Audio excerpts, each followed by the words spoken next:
Merci, Amen. Est-ce qu'on peut encore acclamer le Seigneur?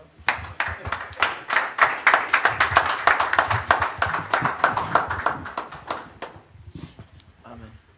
Seigneur, je vais prier, Seigneur, pour Franck, qui va nous apporter, Seigneur, le message que tu as prévu pour nous.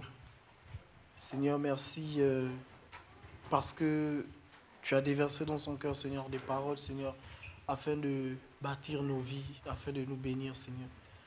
Merci, Seigneur, pour ton Fils, Seigneur. Merci de toujours, Seigneur, l'accorder, Seigneur, ce privilège, cette grâce de pouvoir entendre ta voix, de recevoir, Seigneur, de toi, Seigneur, afin de pouvoir bénir ton peuple. Seigneur, merci aussi de bénir sa vie. Merci, Seigneur, de toujours être là pour lui. Alors que nous allons écouter ta parole, Seigneur, nous ramenons toute pensée captive à l'obéissance de ta parole, Seigneur.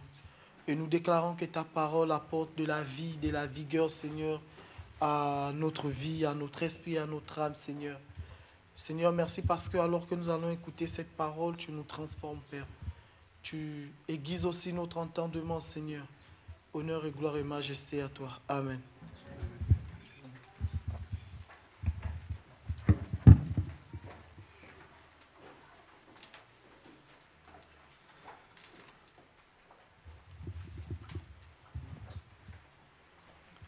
Que le Seigneur vous accorde sa paix. Amen. Merci Père, je te remets ces moments, je me remets à toi complètement.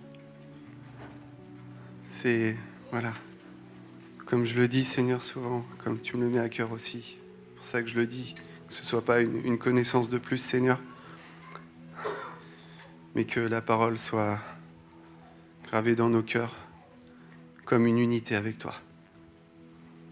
Merci Seigneur, transforme-nous par cette parole.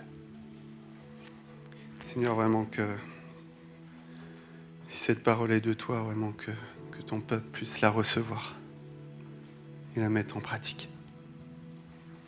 Amen. Amen.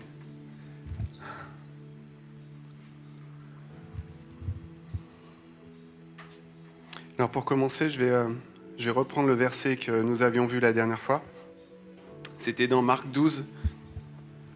Marc 12 au verset 30. Tu aimeras ou tu adoreras le Seigneur, ton Dieu, de tout ton cœur, de toute ton âme, de toute ta pensée, de toute ta force. Et j'insistais vraiment sur le tout. Parce que le tout, il s'oppose à certaines parties de nous.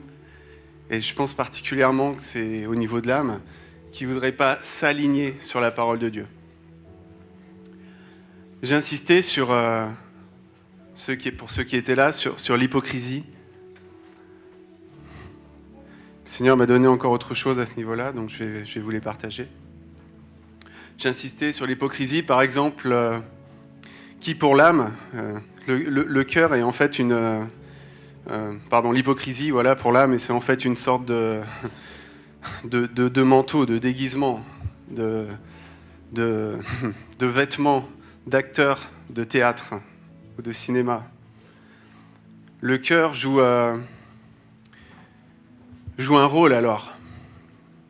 Il se déguise. Il fait semblant, parce qu'il refuse en réalité de se conformer à l'exigence de la parole. L'hypocrite, il a bien compris que la croix est l'instrument de sa transformation. Il connaît peut-être dans sa mémoire le verset qui dit qu'il faut se charger de cette croix. Mais en vérité, il ne connaît pas le verset comme il faut le connaître. Il connaît dans sa mémoire, dans sa tête, mais l'hypocrite ne s'est pas donné entièrement à ce verset. Il ne connaît pas cette parole, car pour connaître, il faut se donner entièrement et ouvrir son cœur. Pour connaître, il faut se mettre à nu, comme pour un mari et sa femme. Pour connaître, il faut accepter de se dévêtir des mauvaises paroles qui ont pu infecter ce cœur, cette âme, et se mettre en alignement avec la parole de Dieu, lui obéir, faire sa volonté. Alors, comme je vous le disais, l'hypocrite refuse la croix. Il refuse de se donner entièrement. Il a peut-être peur de faire confiance. Il veut continuer à faire ce qu'il veut. L'hypocrite refuse la souffrance qui est liée à la croix, mais aussi la souffrance dans la fidélité, dans l'obéissance à une autorité supérieure. Dès que le samedi ou le dimanche sera passé, l'hypocrite changera de vêtements. Il se revêtira d'une autre parole. Je pense vraiment que c'est en dehors de l'assemblée que l'hypocrite montre vraiment la réalité de son cœur. Peut-être même lorsqu'il est tout seul chez lui aussi et que personne ne le regarde. C'est là vraiment qu'il va agir selon le désir de son cœur, selon ce qui est caché. C'est là que ça sera dévoilé, dans le secret. L'alliance, c'est un engagement entre deux parties sur la base de la foi, de la confiance. Et l'hypocrite, il a peut-être peur de faire confiance. Il a peut-être peur de se donner entièrement, comme je vous le disais. Et ça revient dans le mariage, un peu comme si un des deux époux, dans l'union, avait caché une partie de ses comptes en banque. Il n'avait pas dit à l'autre ouvertement ou mis en commun avec l'autre, finalement, ce qui est son trésor, ce qu'il cache, ce en quoi il met le plus de plaisir, ce en quoi il met sa confiance pour vivre cette vie ici-bas. Il ne s'est pas donné entièrement. Il a caché les comptes en banque, là où il y en avait peut-être le plus. Cette alliance, je pense qu'on peut tous facilement le comprendre, du départ, dans son engagement, parce qu'il n'a pas tout donné, alors on peut tout de suite comprendre que l'alliance est fragile, parce qu'ils ne sont pas vraiment un. La parole nous enseigne que Jésus-Christ s'est donné afin que nous soyons sanctifiés. Et là, je me dis, j'espère que lui s'est donné entièrement pour nous. J'espère qu'il n'a pas fait comme cet homme qui a caché une partie de son trésor. Éphésiens 5, au verset 25, dit « Marie, aimez vos femmes comme Christ a aimé l'Église et s'est livré lui-même pour elle, afin de la sanctifier par la parole, après l'avoir purifiée par le baptême d'eau, afin de faire paraître devant lui cette Église glorieuse, sans tache, ni ride, ni rien de semblable, mais sainte et irrépréhensible. » J'espère que le Seigneur s'est donné entièrement pour nous. Notre Seigneur, notre époux, je crois vraiment s'est donné, oui, pour que nous recevions de lui tout le potentiel pour notre sanctification, pour notre vie dans le royaume, que nous ne soyons pas mis hors de ce royaume.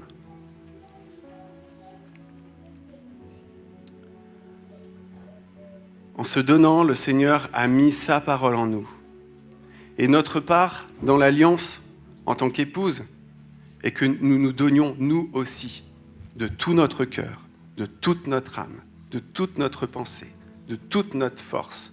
Sinon, notre alliance avec lui sera elle aussi fragile. Et la sanctification nous garde dans l'unité de cœur avec l'époux. Parce que la sanctification nous amène à vivre dans la fidélité avec lui, avec la parole. Dans la cohérence entre ce que nous sommes en Christ et le témoignage que nous portons ici-bas.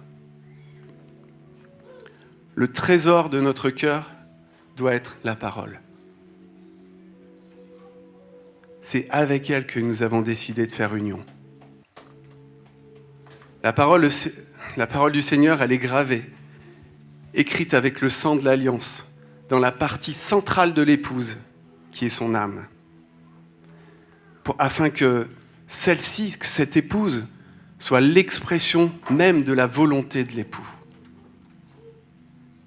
L'épouse doit être un réceptacle de la parole de l'époux, afin de porter des fruits remplis de sa vie à lui, et que ça multiplie. La parole est le trésor de notre âme, et elle est aussi le potentiel que l'époux a mis en elle. L'âme, le cœur, c'est la partie centrale. Le siège des appétits, on le sait, des désirs et de la volonté. Et je dirais, l'union des deux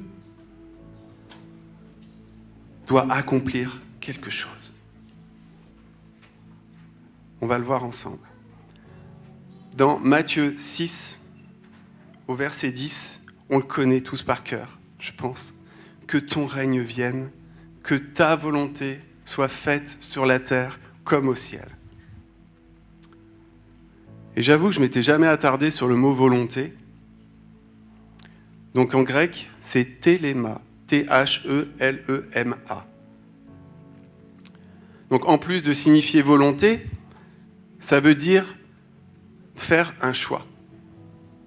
Donc on a le choix. On a le choix que sa volonté soit faite sur la terre comme dans les cieux. Et ce mot, il veut dire aussi le désir. Il veut dire le plaisir. Et il veut dire aussi l'inclination. Alors l'inclination, je me devinais ce que ça voulait dire, on s'incline. J'ai quand même été voir dans le dictionnaire. Et on retrouve vraiment quelque chose d'important, je trouve, par rapport à la volonté téléma. Donc, comme je vous disais, on a le choix de dire oui ou de dire non dans cette union, en fait. Dans cette union de volonté. Et le Seigneur, il n'oblige personne. Comme le mari ne peut pas obliger son épouse à faire sa volonté. Mais le but est qu'un jour, les deux volontés soient un dans l'unité. Et c'est alors que le potentiel va se manifester. Ce mot volonté, inclination, dans le Larousse, c'est l'action d'incliner en avant sa tête ou la partie supérieure de son corps en signe d'acquiescement. Voilà, on fait comme ça. De respect, de politesse pour saluer. C'est approuver une remarque par l'inclination de la tête. Et ça m'a tout de suite fait penser à la prière. Et je pense que vraiment il y a de ça. Lorsqu'on prie, qu'on incline nos têtes et qu'on est avec notre Père, c'est une position. Par notre position, c'est comme si nous disions « Père, que ta volonté soit faite. Je m'incline devant ta volonté. Que je sois un instrument pour que ta volonté s'accomplisse sur la terre comme dans les cieux. »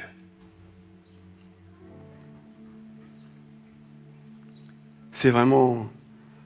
J'avais jamais vu les choses comme ça. Mais pour que sa volonté s'accomplisse, il faut que la volonté du Seigneur qui est dans les cieux trouve ici-bas une volonté qui s'incline pour que les deux accomplissent le but. Dans Matthieu 7, au verset 21, la Bible nous enseigne d'écouter la parole et de la mettre en pratique. Sinon, il y a des conséquences. Matthieu 7, 21, « Ceux qui me disent « Seigneur, Seigneur » n'entreront pas tous dans le royaume de Dieu, mais celui-là seul qui fait la volonté, c'est le même mot, téléma, de mon Père qui est dans les cieux. » Donc il y a une exigence immense. Une exigence de l'entrée dans le royaume et de faire la volonté du Père.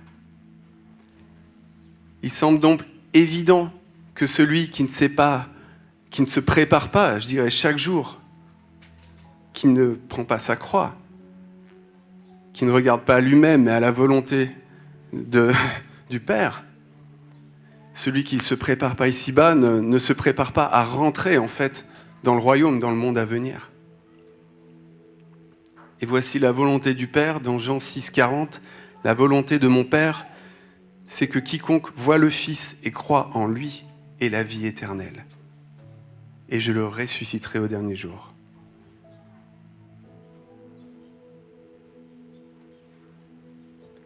Qu'est-ce qui fait que l'homme va se tourner vers le Seigneur?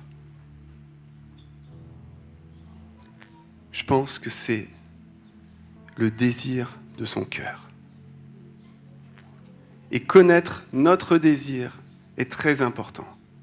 Parce que le désir va orienter notre âme à se tourner vers lui. Et comme nous l'avons vu la dernière fois, l'âme se remplit de la source qu'elle regarde. Si elle regarde à Christ, elle recevra la vie éternelle. Désirer en grec, c'est epituméo. Et ça signifie, désirer donc ça signifie se tourner vers une chose. Quand on désire, on se tourne. On convoite, ça veut dire aussi convoiter. Et ça veut dire vouloir. Vouloir. Quand on se tourne vers quelque chose, c'est comme pour le prendre. Ça veut dire aussi un mot que je n'utilise pas tous les jours. La concupiscence. Voilà. J'ai appris quelque chose aussi cette semaine, en mettant les yeux dans le Larousse. La concupiscence, c'est l'attrait naturel. Ça, c'est intéressant, il est important ce mot. C'est l'attrait naturel vers les biens matériels, terrestres, et en particulier penchant au désir sensuel. Donc le désir, vous voyez, il y a tout ça dans le désir. Et je l'évoquais la dernière fois et j'y reviens, parce que vraiment, il faut qu'on se le répète, il faut qu'on l'intègre. Ça fait partie de la sanctification. Comment se révèle ce que nous désirons vraiment ? Eh bien, ça va dépendre de là où on tourne nos regards. Ce que nous désirons, nous le regardons. Mais comme je vous l'ai dit la semaine dernière, ce que nous regardons, nous nous en remplissons. Parce que dans l'hébreu, les yeux, aïn, c'est les sources. Donc je vous disais, on a le choix de regarder à la source d'en haut à celle d'en bas pour se remplir. Tourne ton regard et remplis-toi la source. Mais si ce que l'on regarde, on s'en remplit, alors ce qu'on s'en remplit, petit à petit, on le devient. On le devient. On devient de ce dont on se remplit. Et quand j'écrivais ces choses, le Seigneur m'a mis un verset à l'esprit. Josué 1, 8. Josué 1, 8. Que ce livre de la loi ne s'éloigne point de ta bouche, médite-le jour et nuit pour agir fidèlement selon tout ce qui est écrit. Le Seigneur le désir nous oriente dans notre devenir. C'est un élan de notre cœur. Et c'est pour ça qu'il est important de connaître quel est ce désir. Et je dirais même que le désir révèle là où nous en sommes. Où en est le niveau de notre âme. Niveau terrestre, animal, parce que c'est là où nous portons nos regards, c'est là ce qui nous intéresse finalement, ce dont on se remplit. Ou alors, est-ce qu'on lève les yeux vers le Seigneur ? Est-ce qu'on se remplit de lui pour être transformé petit à petit à sa ressemblance ? que ce soit notre devenir à chacun. Galates 5 au verset 24, « Ceux qui sont à Christ ont crucifié la chair avec ses passions et ses désirs. Si nous vivons par l'Esprit, marchons aussi selon l'Esprit. » Le niveau d'élévation de l'Esprit est supérieur à tout ce qui est terrestre. Ceux qui ont crucifié leur chair et ses désirs et qui marchent selon l'Esprit s'élèvent au-dessus de ce qu'il y a ici-bas.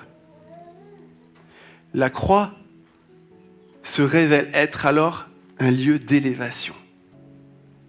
Jésus-Christ a été élevé, roi des rois et seigneur des seigneurs, parce qu'il a été à la croix. Et qu'il a accompli parfaitement la volonté du Père. On retrouve la volonté. Père, Père, non pas ma volonté, mais la tienne. Alors le Seigneur ne nous demande pas, comme on en parlait à la réunion de prière, de nous élever nous-mêmes en nous clouant peut-être ou en nous mettant des coups de fouet, en traitant très difficilement notre corps. Il ne nous le demande pas. Il l'a fait pour nous. Il l'a accompli. Son œuvre est parfaite, complète.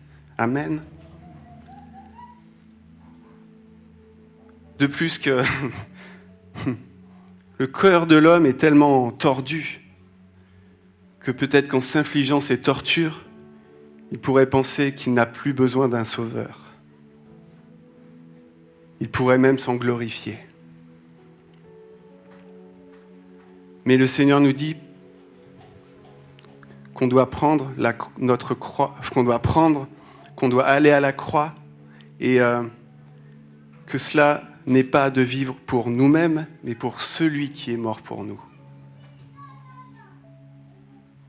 Et on doit apprendre vraiment à grandir dans la dimension de cette alliance que nous avons faite avec lui. C'est ça aussi, sortir de l'esclavage. C'est ça, sortir de l'Égypte. C'est vivre une nouvelle naissance, être son peuple pour le servir et faire sa volonté.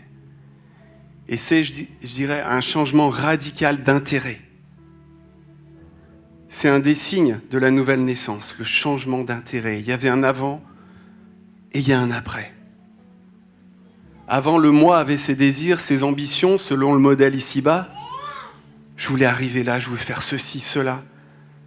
Mais maintenant, le désir, par la nouvelle naissance, a été transformé en Père, je veux faire ta volonté, non pas mes désirs, mais les tiens, non pas ma volonté, mais la tienne. Ça passe au-dessus. C'est plus important. C'est le plus important.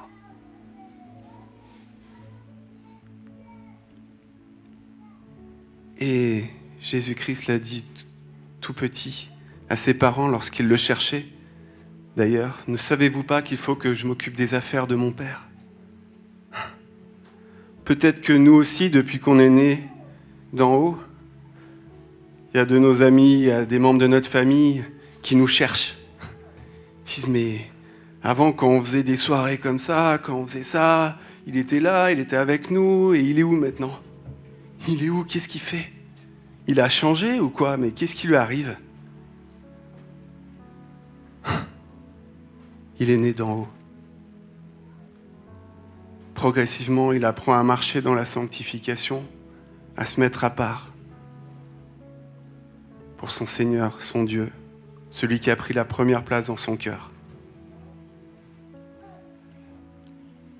Que le Saint-Esprit nous guide, nous encourage, nous édifie à grandir sur ce chemin. Alors, on a vu se tourner vers lui pour devenir, pour faire sa volonté. Mais il y a aussi l'inverse. Et l'inverse, c'est quoi ? Si on ne se tourne pas vers lui, on lui tourne le dos. On ne veut pas faire sa volonté. Et il y a des passages de l'Écriture qui en parlent. Ils sont liés à la raideur du cou, de la nuque. Je vous avais déjà parlé de ces choses-là. La raideur du cou, la nuque, c'est une expression de rébellion. Donc pour finir, on va lire Néhémie 9. Néhémie au chapitre 9, qui résume, je dirais, les grandes étapes de la sortie d'Égypte et de la marche vers le pays promis. Donc on voit que l'Éternel, il a entendu leurs cris en Égypte. Il a fait des miracles, des prodiges pour les faire sortir d'Égypte. Il a fendu la mer. Il les a guidés par la colonne de nuée de feu. Il leur a donné la parole au mont Sinaï par Moïse. Et là, on en est au verset 15, où il est écrit « Tu leur donneras du haut des cieux du pain quand ils avaient faim. Et tu leur donnas du haut des cieux du pain quand ils avaient faim, et tu fis sortir de l'eau du rocher quand ils avaient soif. Et tu leur dis d'entrer en possession du pays que tu avais juré de leur donner. » Et la suite, donc là, la suite nous fait comprendre ce qui empêche de rentrer dans le pays des promesses. Ce qui va les faire mourir au désert. Ce qui va les faire tourner en rond pendant 40 ans, alors que cette traversée aurait pu durer un peu plus de 10 jours.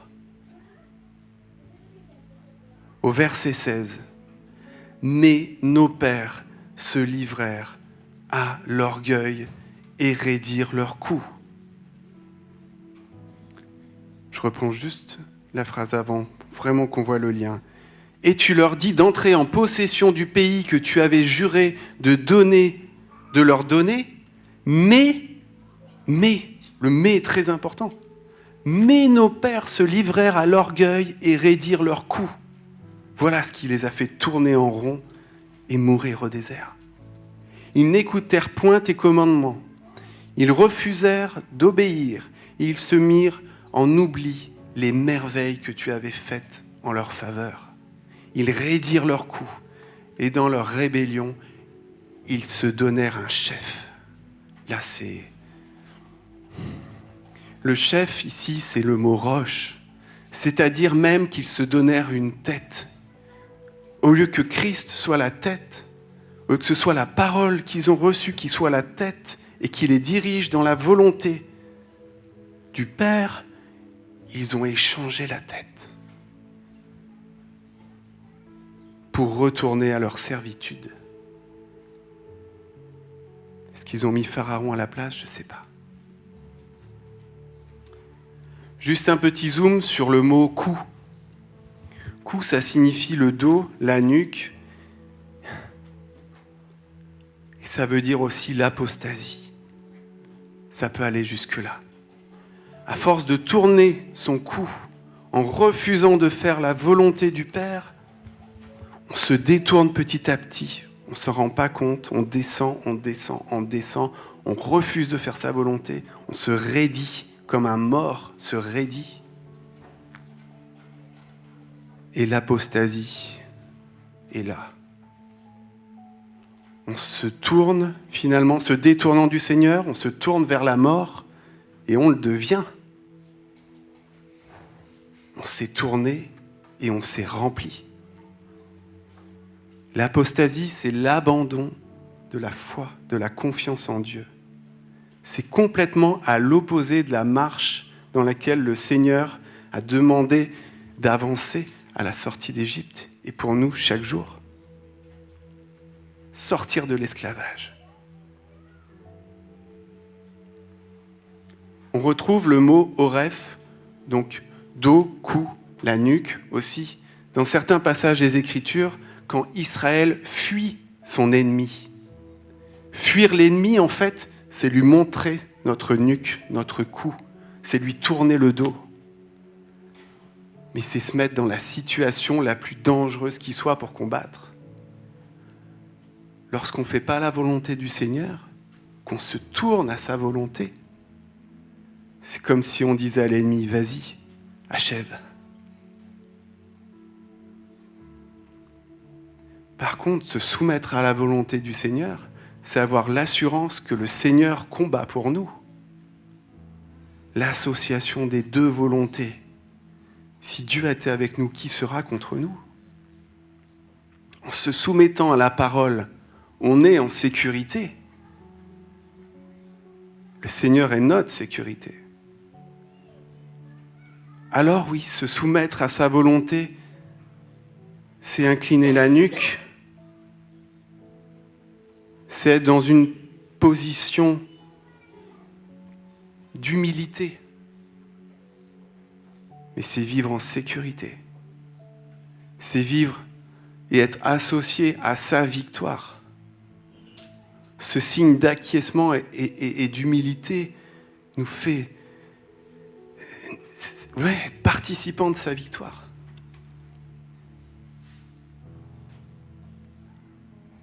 Et juste pour finir, rapidement, dans la suite, on voit vraiment le cœur du Père qui crie et qui souffre, qui fait tout son possible pour repositionner ses enfants sur le bon chemin, sur le chemin de sa parole, de sa volonté et donc de sa victoire. Du pays des promesses qui est là. Il est là, juste en face de vous. Mais à chaque fois, il se rebelle. Le Seigneur ne peut pas les faire rentrer. Le Père use de patience et de miséricorde pour faire sortir l'Égypte de leur cœur.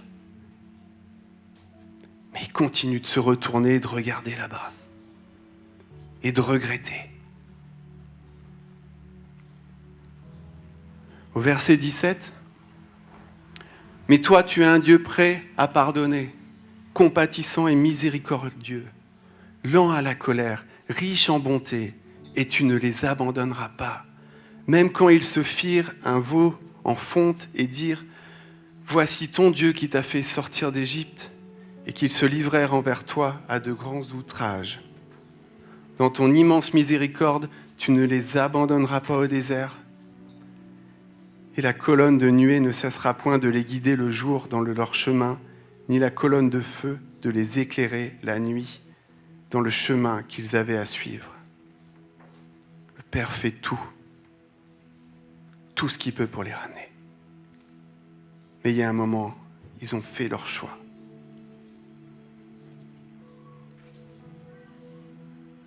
Le Père va même, au verset 20, leur donner de son esprit.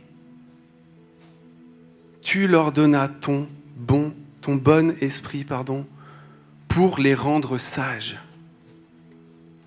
Tu ne refusas point ta manne à leur bouche, et tu leur fournis de l'eau pour leur soif. Je finis juste par ce mot, sage. C'est être prudent et c'est prospérer. Donc le pays promis, il est là.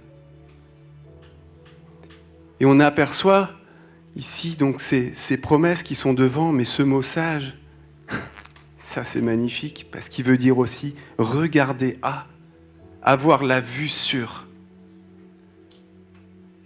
Donc quand on se dirige, on regarde où on va, quoi.